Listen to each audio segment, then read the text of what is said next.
Welcome to my first ever dough date with my brand new mixer. I'm so happy to have this. First things first, I went for a run because I'm training for a half marathon again, and stretching is obligatory because I'm not 22 anymore. Simple as that. Coffee is also obligatory because, who doesn't start their morning like that? I don't know. Cleaned up a little bit, and then I took a shower, and then I started mixing the dough. So I added the water. I usually do this. I add half the water, measure out the starter in that container, and use the rest of the water to shake out what remains of the starter. It just works better.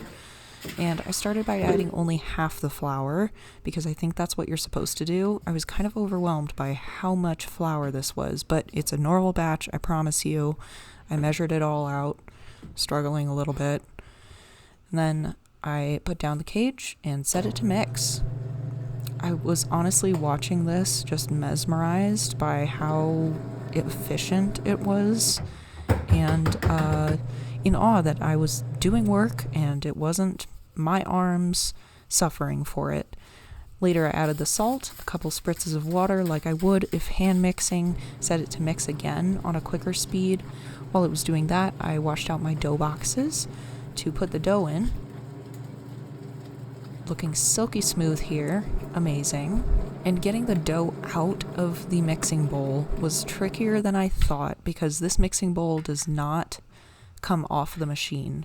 It's also huge, but I managed to get it all out of the bowl into the dough box where it will bulk ferment for the next around 12 hours.